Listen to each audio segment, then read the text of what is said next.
Kansas City Parks and Rec Board of Commissioners. Appreciate you guys accommodating our schedule. We're going to try to be brief in this meeting. We have a press conference after this to go talk a little bit about the fabulous Club KC program, the other summer programming that we do for our youth here, which includes obviously Club KC, the Mayor Night Kicks, Mayor Hoops, Night Nets. Did I get them all? I think so. I'm sure there's one or two. I'm forgetting. Terry, will you correct me on that? Thank you very much. Heidi will give you a. Hey, this is, I'm doing the commercial right now, is that what I'm doing? Okay, just want to make sure. All right, very good. But no, we're really excited about that, and we're going to be meeting at Brush Creek Community Center here at 2 o'clock. All of you are welcome to join us and be supportive of the mayor, as well as the city and Parks and Rec, for once again putting on this summer programming. So we're very much excited about that. We have some great partners, and we're going to be announcing that today at 2 o'clock. So with that, first order of business will be the considering the approval of the minutes from our last board meeting. I assume everybody's had a chance to review them, and is there a motion to approve? So moved. Is there a second? Second. So motion and seconded. All those in favor signify by saying aye. Aye. All right, very good. Resolution passes. Minutes are approved. Resolution number 30012. Yes, Commissioners, this is approval of a memorandum of understanding with the Southeast Community Center Advisory Team. Oh, yes. The group was to the board at a pre-board workshop earlier in the month, and before you have a memo that talks to the issue, also a copy of the MOU, and Mark Boland is here, who's been working with the advisory team, if you have any questions. I would like to make a couple of comments. Actually, we have been working with the Southeast Advisory Team for a couple of years, actually, on and off. And I think the Park Board knows, as well as most people, that we really couldn't do all of the work that we do without partners. So this is another example of a group of concerned citizens coming together to look to advocate for, work with, and assist in the programming at the Southeast Community Center. Today we have the president, Mr. Camo. We have the vice president, Ms. Sherry Collins, who represent, and our secretary, Ms. Yes, LaPerson, that's here to speak in terms of, or on behalf of the MOU. But obviously, the staff recommends approval of this MOU with the, thank you, with the advisory team at the Southeast Community Center. President, come on.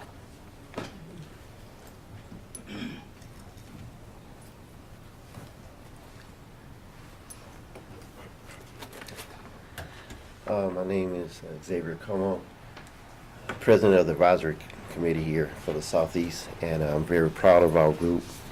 I have spoke to some of y'all, we have met you all, and y'all are a great group of people. And I see their concern, which that made us want to even do more. So with this, we would just like to have a partnership where we can actually help doing things and get some grant funding, which you're already aware that we already did receive some for the after-school program. And with the MOU and you all signing, then we can go after other things that will help the Southeast Community Center and probably help this board also. So with that, I'd just like to bring up the Vice President, Sherry Collins, the Secretary, Ms. Geisler, come here. And then one of our entertainment personnel, Karen Fields. So these are the ones that was able to make it. We do have others which you are aware of. So we would like to get the signing and get on with our work so we can make this a better community. Very good. Are there any comments or questions at this time? I'd just like to say thank you for your interest and for all your efforts in doing this. One of the things that we take a lot of pride in is all of our partnerships that we have here, and this is another great one, and it's just wonderful. Thank you very much. We look forward to working with you. And I'd just like to piggyback on his comments. I work out at Southeast and I've attended a lot of community events there. I think it's one of our best community centers, and we're all excited. The board's excited. I know the other people that go to Southeast are excited about you all's interest and excitement about getting started and commitment to the center, so thank you. Right, and we also do like to thank Mark Boland, Allen, and Helston. We just, it's been a long time coming. And so we finally got it to that point. So we're ready to help out any way we can. Very good. Get stuff done. Thank you very much. We appreciate it. Yep, let's go. Is there a motion to approve the resolution? So moved. Is there a second? Second. A motion is second. Any further discussion? Hearing none, all those in favor signify by saying aye. Aye. Very good. Resolution very passes. much. Thank you all very much. Thank you. Resolution number 30013. Yes, Commissioners, this is a recommendation for a bid award to D&D Custom Construction Company for curb and sidewalk work.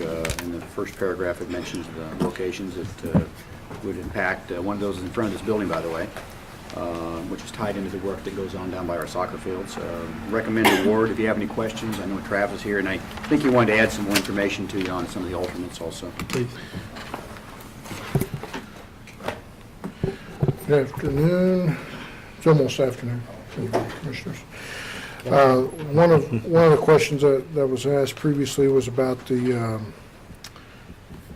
engineer's cost estimate, including the alternates, and that number was $696,000. So the resolution that you see before you awarding with the alternates is $667,285. And I believe, well, Mark, there were additional questions about. The variance, when you look at your base bids, you've got a pretty big variance from 522 Yes. down to 264. And we've seen this not only in this bid, but also in the bid for Cleaver 2 Boulevard as well, that there's a broad range in the bid prices on that. And really, the only thing that we can attribute to is, the degree of work that those individuals are doing in the city at that point in time. So we've done a lot of work with D&D. We've been very satisfied with their work in the past. They've done everything from be a sub on other projects to prime on a lot of the stonework and paving projects. So we felt very comfortable awarding it to D&D. Well, those are my questions about the history we've had with them, because I've seen some other very familiar names that we've been very successful with, and I saw the wide variance. And I've had to bond jobs before, and it's always a question that who's the next closest bidder and what's the When you get that width large of of a the spread. deal, the spread and everything, and why this one. So that's where my concerns were, but appreciate your input and additional information. Thank you very much. Any other questions, concerns, comments? All right. Hearing none, is there a motion to approve the resolution? So moved. Motion and. Second. And there's a second over here. There you go. Any further discussion? Hearing none, all those in favor signify by saying aye. Aye. Very good. Resolution passes. Resolution number 30014. Yes, Commissioner, this is for consideration a license for facility use and concession agreement for the 50th birthday celebration of the Parade Park Homes Association. The event to be held at Parade Park. Shannon Dooley has a memo before you, and she's here to answer any questions you might have.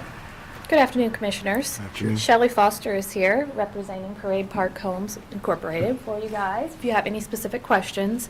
But this is a one-day birthday bash celebrating 50 years of Parade Park Homes. Shelley, do you want to come up here? Shelley's created this to kind of give you some information and history about Parade Park Homes.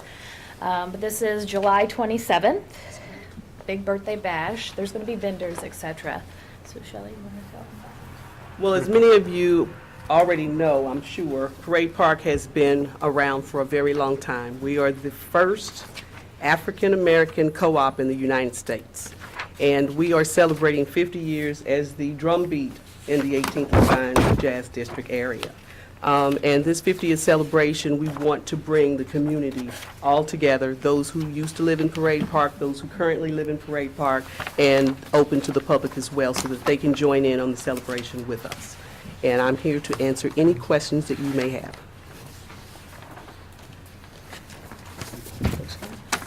Thank you for this information. It's very helpful. Any questions? Yeah, it really is. Look forward to reviewing this and Anybody have any questions, any comments? Or can I come and celebrate my birthday? It's the same day. We would love for you to come.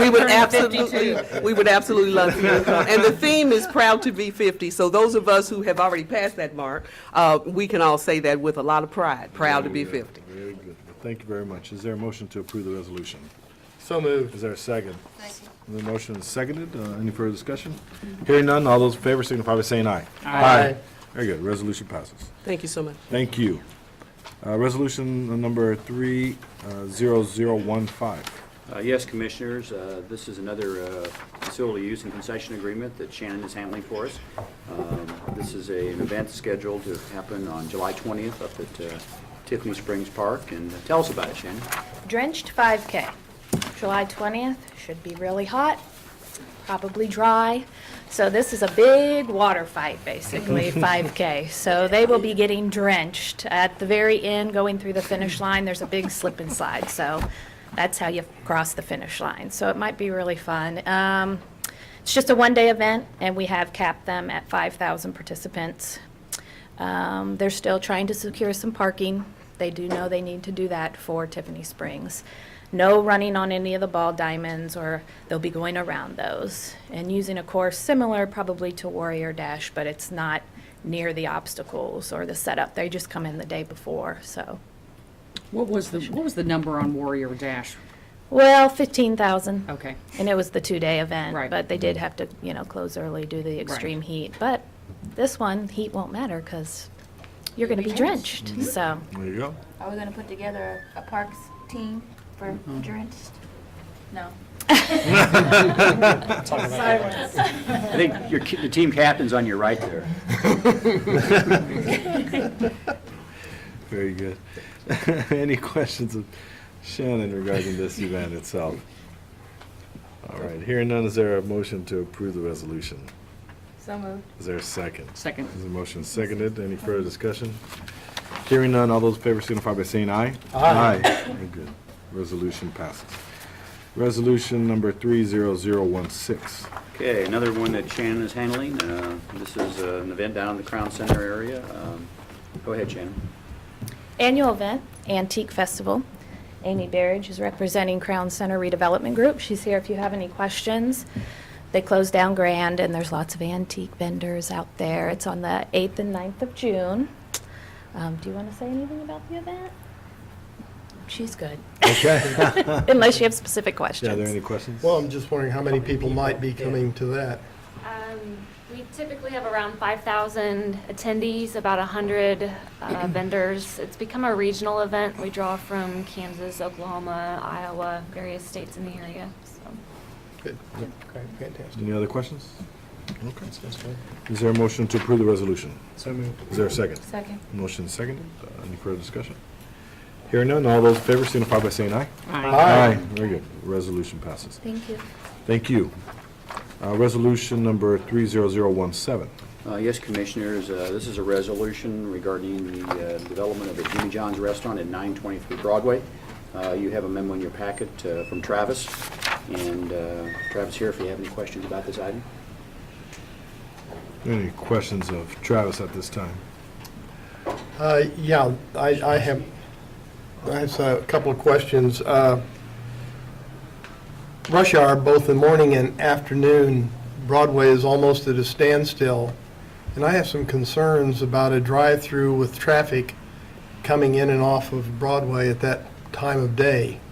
And if it might add to the traffic congestion. I know we're having some problems with that in the city this last couple of weeks with some of the closures, and I brought that to my attention, and I really have some concerns about that. About 2 years ago, we opened a location at 85th and Winnell Road, and the city required us to have a traffic study done, and that's a high commuter traffic way as well. And the study basically said that our business is really a lunchtime business, and we really wouldn't have any impact on the commuter times of the day. And so I don't believe that it would be an issue because it's mainly a lunchtime business. Has there been a traffic study done on this? We have not done one for this location. You need to talk to the mic. Give us a second, Bill. We'll get to you here in a minute. I'm sorry, could you introduce yourself again? Yeah, hi, I'm Mark Abbott. Very nice. And you are the? Would be one of the owners of the restaurant. I'm here with my business partners, Ryan Gake and Justin Neff. I'm sure you've never heard of us before, but I'm sure you've heard of our business, Jimmy John's, Yes. which we've dedicated the last 10 years of our life to growing here in Kansas City. 10 years ago, we opened the first Jimmy John's in Kansas City, and since then we've opened 4 locations, and we're hoping to open our 5th location a week from today. Each location that we've opened has been in an abandoned location where we've come in and completely improved the look of the building and the neighborhood. And this is what we're proposing today. You have a rundown building sitting there at 923 Broadway, and we want to come in and tear it down and build something new and bring some life to the area. Also, over these years, we've created a lot of jobs. Since opening in 2003, we've paid out over $7 million in wages. And right now, we're averaging over $1 million in wages every year. And at that particular location, we think we could generate over $250,000 in wages each year. And that's real money in real people's pockets right now. I'm not going to go into other ways we generate money through taxes and benefits from us purchasing goods and services from other businesses in the area. I did bring some drawings for everybody. Great, that'd be great. Thank you. I'll just pass them down if you want this. Thank you. While Mark's handing those out, I'll just point out the reason, obviously, this coming before you today is that this is a drive-through eatery on a boulevard, and per the Boulevard and Parkway standards, this is something that comes before the board for approval. So that's why you're seeing this case before you today. Is there, Travis, real quick, is there existing curb cut? Yes, there is an existing curb cut. There's Actually, one. Curb cut is what's existing Okay. now, and we're proposing Yeah. having that addition. Now, the drawing that he handed out is showing 2 curb cuts. I believe what Steve has outlined in the memo here as far as staff recommendations was 1 curb cut, and then pulling the building up to the property line per the Parkway and Boulevard standards, and then obviously to obtain all necessary permits prior to commencement of work on site. So, Would there be a possibility of exiting on May Street? And just entering off of Broadway and exiting on another, and then coming back onto Broadway on 9th or 10th? May Street is basically an alley. It is public right-of-way. And we did check with Maria Stymick with Public Works on that. And there would have to be some serious improvements to May to get it to, drivable standards to get you out to either end, to get you out to a public street then. And the other issue that would be with that is stacking of cars as they get in line for the drive-through, and that'll be something we go through with the city. They're going to require a minimum number of stacking spaces to allow us to have a drive-through. The conditions proposed by the Parks Development Committee aren't really feasible just based on the size of the parcel, just because of the way you'd have to pull in and wrap around the building if we were to only have the one entrance and have the building up on the sidewalk. You basically would have to eliminate all of the parking spaces there to create kind of a reverse U to meet those conditions. So we're coming before you today asking that you allow us to open the Jimmy John's with a drive-through and 2 curb cuts. We understand that you guys have a responsibility to the community, and one of those responsibilities is maintaining the boulevards, but I believe those standards are not one size fits all, and I think the size of the parcel should play a role in those standards, and the parcel that we would be purchasing is one of the larger parcels in that area.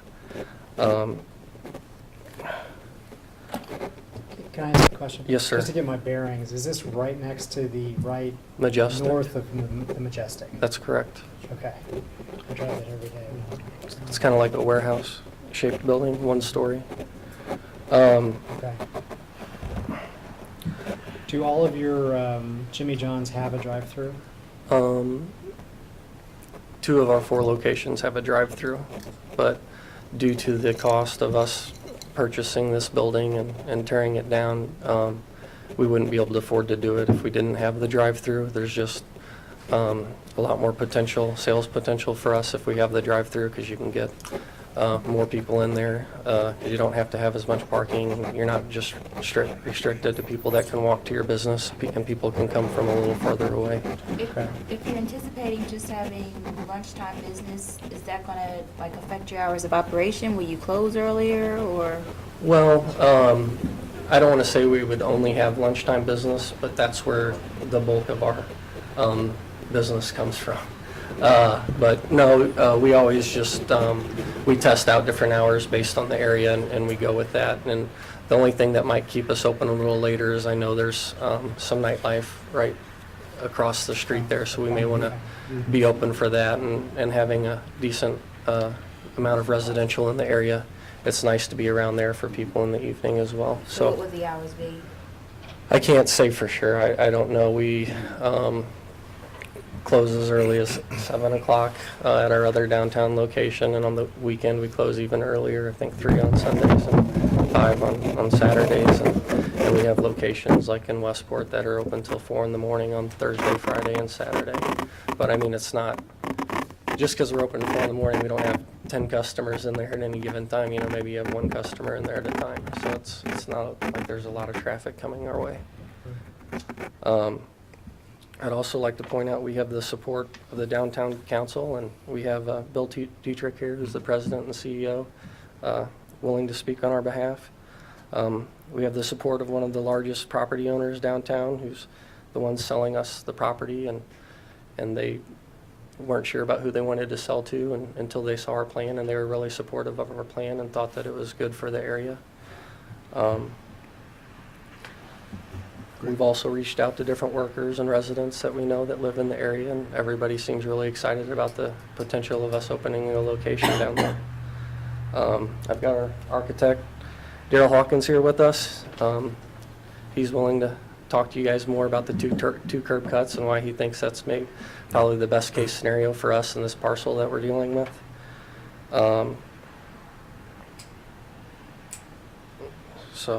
And, you know, Bill can talk to you more about how. Well, I know, Bill, you wanted to say a few things, and we'll give you that chance real quick. But going back to your question in regards to a traffic study, is there a planned traffic study that's going to be done? Actually, Public Works is working on a traffic study for this area that will go all the way from the river down to about 10th Street. Okay.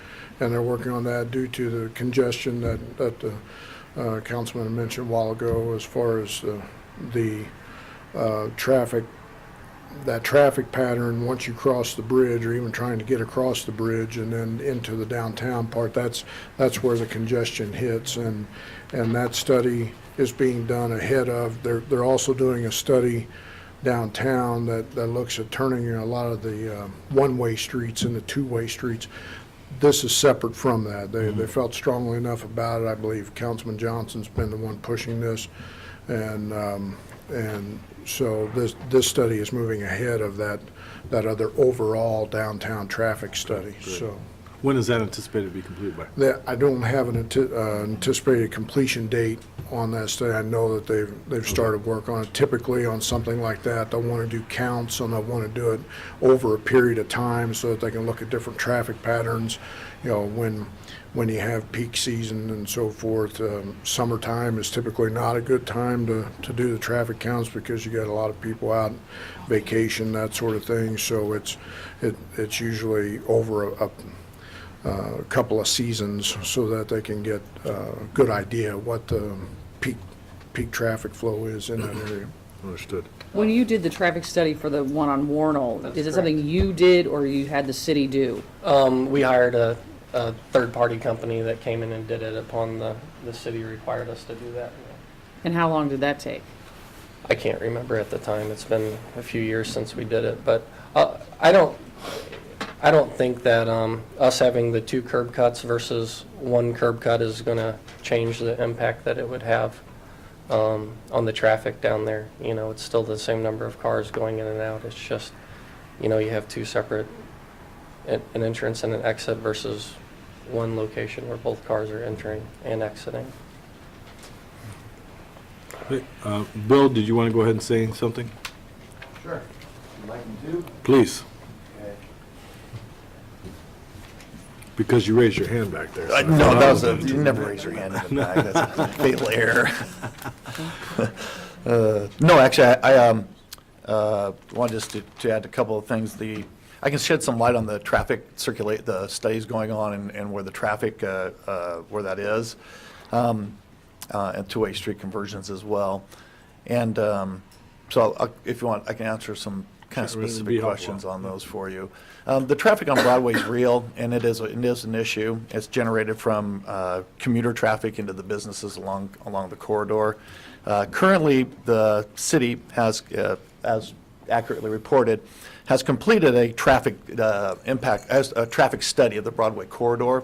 And 3 of the intersections all around the bridge, so it'd be like 5th, 6th, and 7th, are what they call level F intersection, which means not acceptable. Up to level D is an acceptable level of traffic. So these are during rush hour, morning and night, are really in level F, which isn't good.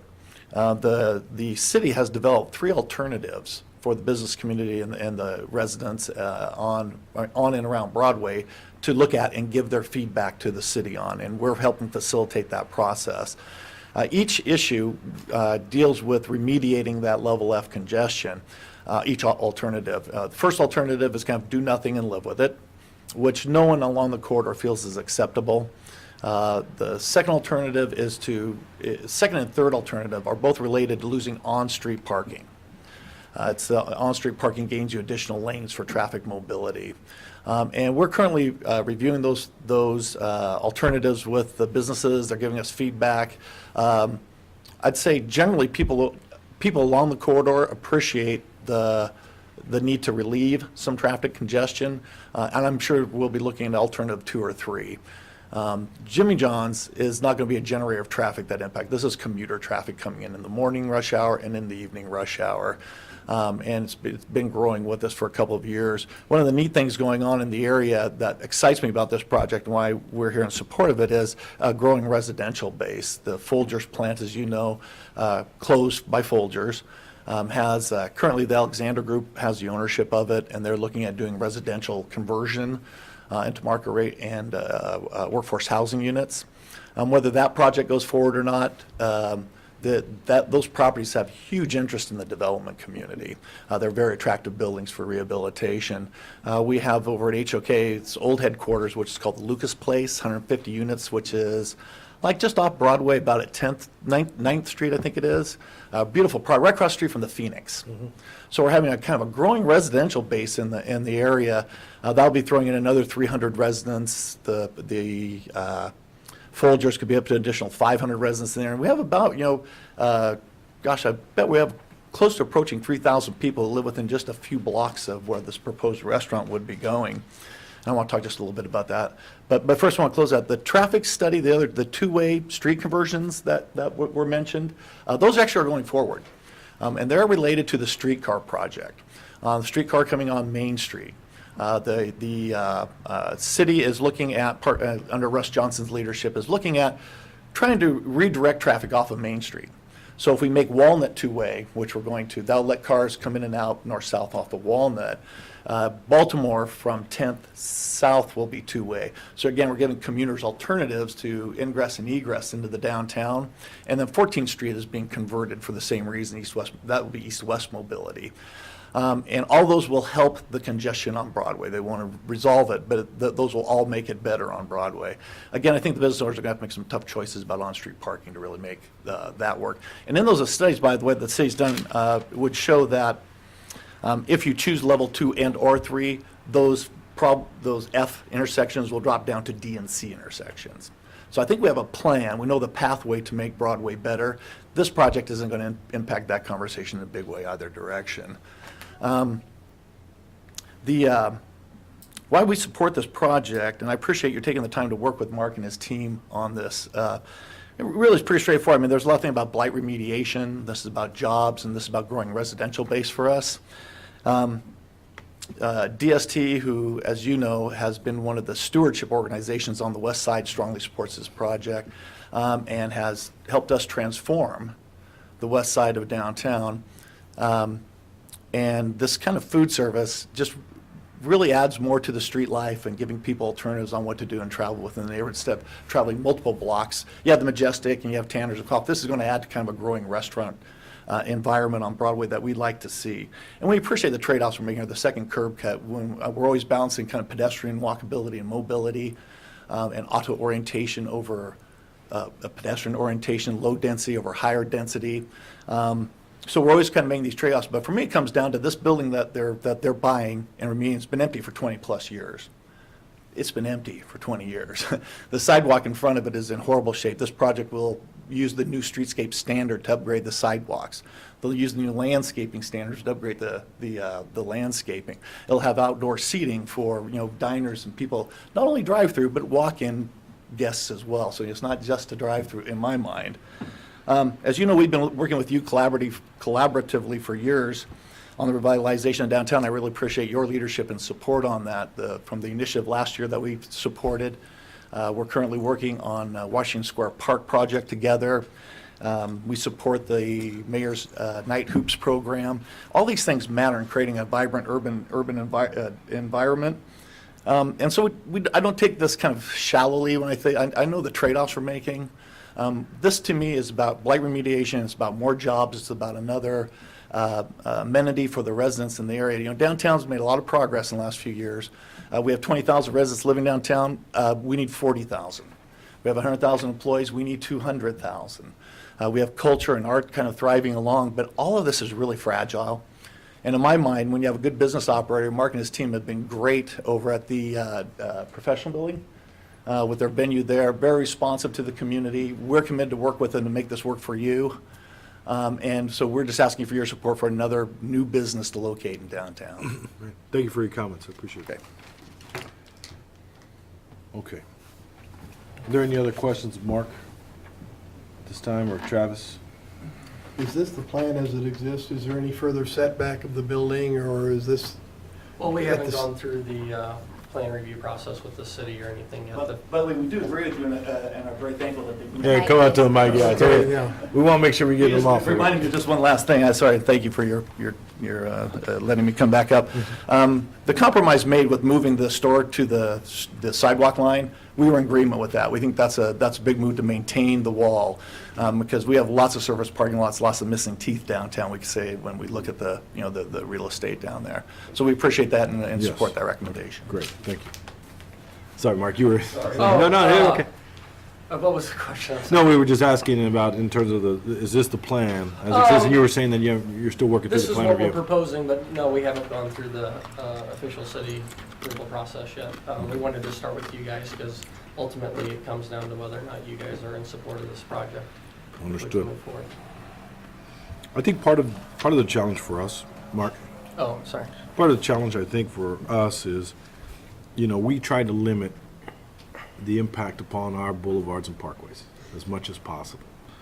And this is less about a question of, I would say at times, the validity of your business, what you're going to bring to Broadway, what you would bring to downtown. I think that all of us think that we're just, I could say all of us like Jimmy John's. We love your business. It's a great sandwich. So we appreciate, and you guys are great employers, great operators of what you guys do. And so you have to take it into the context that what we're trying to do is limit sort of these curb cuts. Throughout, we're trying to create as much continuity as Bill talked about from a physical standpoint, the wall. So imagine even continuity along our sidewalks, continuity in terms of the ability of people to walk. It'd be very green. It'd be a certain aesthetic that we're trying to sort of maintain.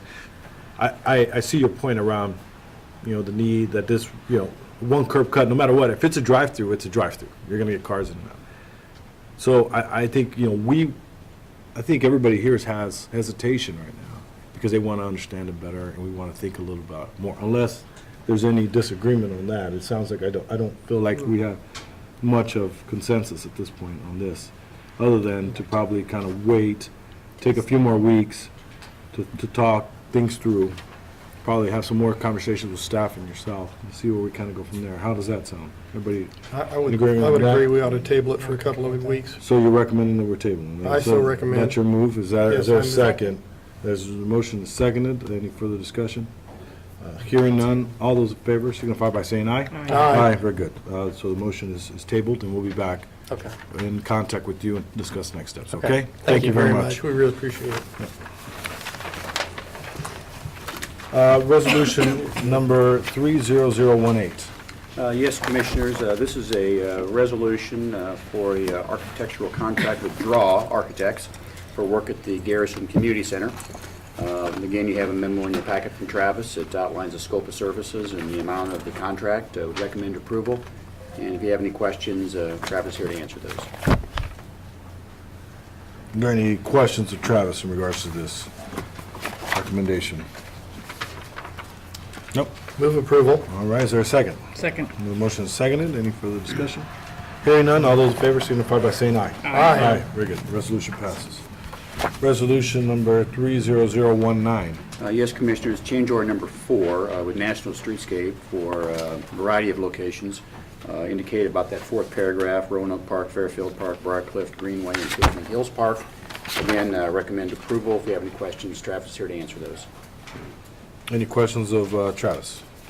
Is it labeled the final because we're going to be starting a new calendar year, a new fiscal year of streetscape improvements? It says final. No, it says final because this is the closeout change order for this contract. Okay. And then we'll have a new contract for the next year. Thank you. Okay. Any further questions, comments? Hearing none, is there a motion to approve the resolution? So moved. Is there a Second. And then seconded. Okay, very good. Any further discussion? Hearing none, all those in favor signify by saying aye. Aye. Aye, very good. Resolution passes. Resolution number 30020. Yes, Commissioners, this is an agreement with the Boys and Girls Clubs of Greater Kansas City for the locations in our ball fields for the RBI program. Of course, we have a long-standing relationship with this organization, recommend approval. If you have any questions, Mark Dolan is here to answer those. Any questions of Mark? All right, is there a motion? Yes, Yeah, go I do ahead. have one. In our docket, it says number 1 through 6, and in the inset, it says 5 through 6, as far as the fields. At Clark Ketterman, number Yeah. 1 through 6. Yeah, in the memo it says 5 through 6. eh? The answer is 5 and 6. Okay, Yeah. great. And I will quickly add that 1 through 4, which is the 4 main fields, is under a separate agreement with the Boys and Girls Clubs. Okay. That's where they put in their major capital improvements back through the RBI program and the All-Star Game, so it's a separate agreement. With that, I move approval. Okay, is there a second? Second. Any further discussion? Hearing none, all those in favor signify by saying aye. Aye. Aye, very good. Resolution passes. Resolution number 30021. Yes, Commissioners, facility use agreement for concessions with the Matty Road Center for the soccer fields at 9th and Van Brunt. Again, you have a memo in your packet, and Mark is here to answer any questions you might have. Any questions of Mark in regards to this? All right, hearing none, is there a motion to approve? So moved. Is there a second? Second. Motion is seconded. Any further discussion? Hearing none, all those in favor signify by saying aye. Aye. Anybody abstaining? Aye. All right, very good. Thank you very much. Resolution passes. Director's report. Travis, construction.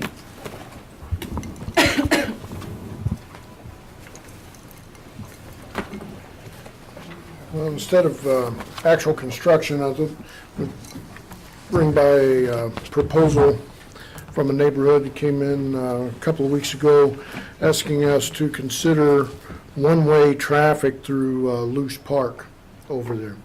And the reason being, they said that they are proposing to Public Works to actually remove or hatch through the center turn lane on Warnell, because they said it's become a racetrack over there, and that with that center turn lane, people are actually using it as a passing lane and passing cars that are going down the street.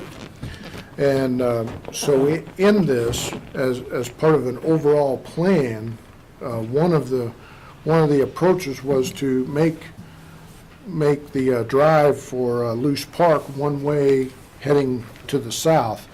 And by doing that, you help somewhat with the interlocking movement down here at 52nd Street, but mainly with this movement up to 51st Street and coming out this direction.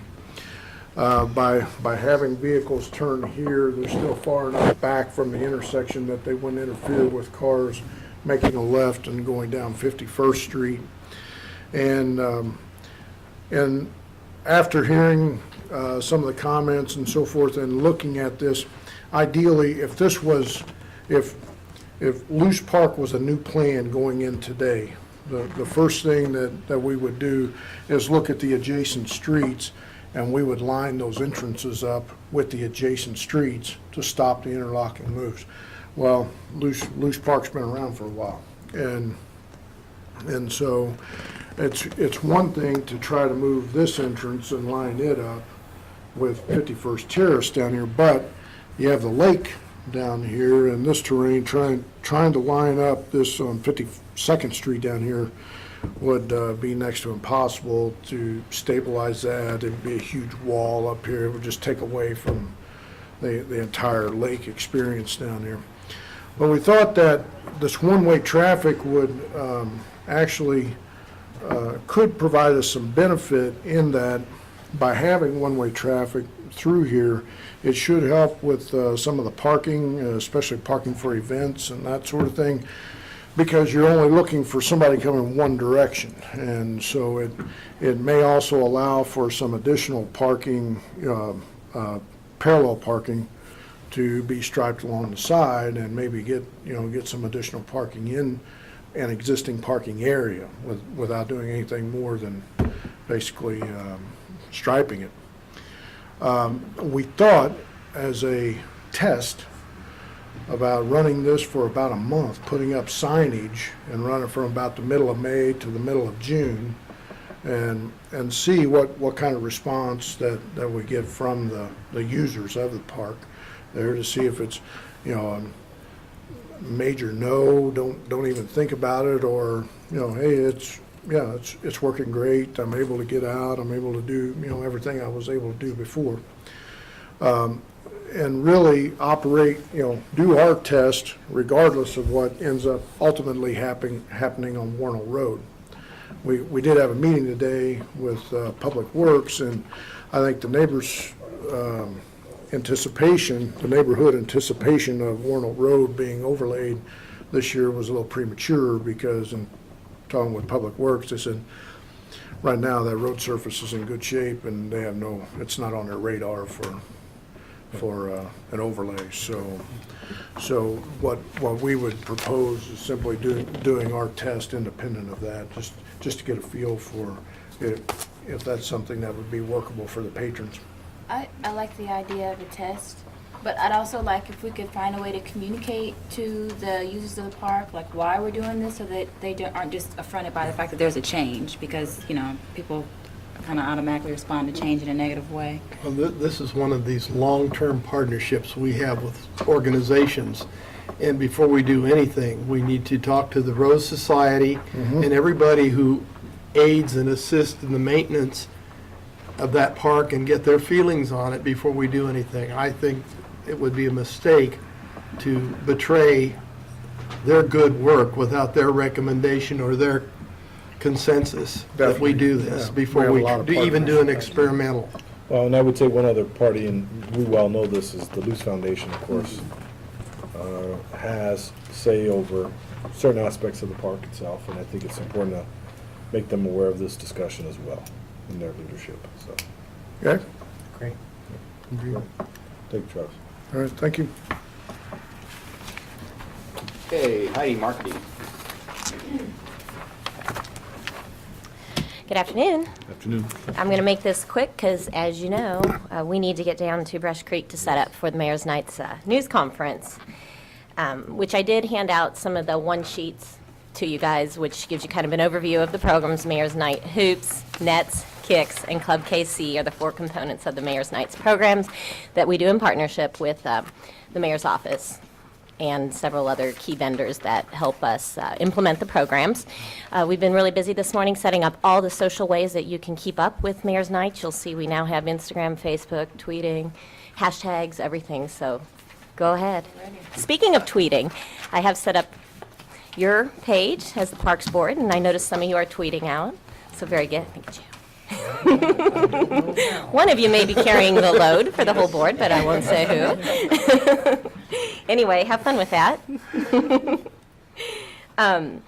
And as you know, we implemented our new website about a month ago now, and that is, of course, an ongoing process. We're constantly updating and managing and keeping it up. That's kind of was phase 1 of our contract, our agreement with Brockton and Gregory.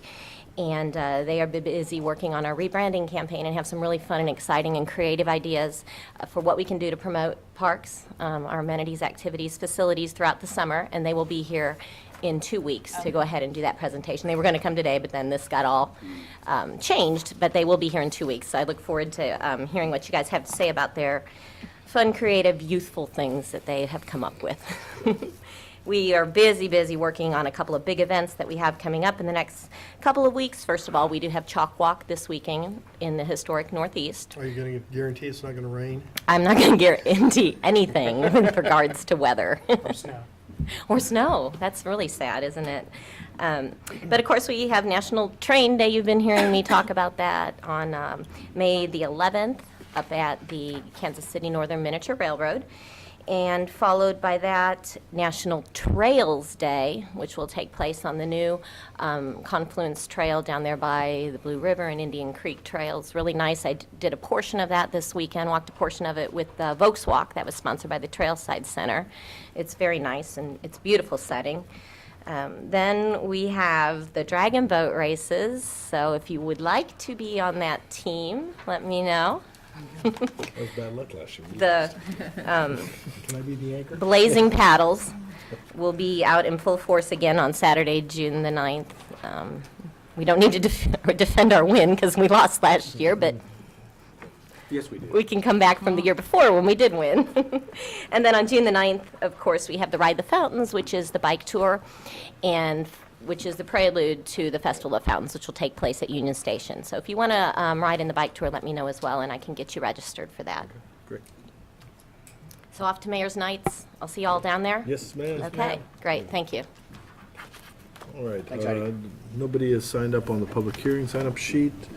Do we want to just do calendar review, or can we just look at it at another time? Yeah, I can look at it. I will pass down the program from the Arboretum planting over at Luce Park that Heidi mentioned on Saturday. That was to honor Judy Penner, who is our 25-year employee, who was airing there at Luce Park. Very nice, and they planned a maple in her honor, and so there's a program I'll pass down.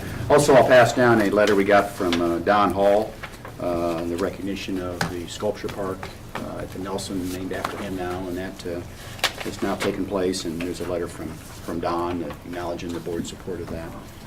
And I'll take care of it. Okay, very good. All right, and there's no further business at this time. Meeting is adjourned.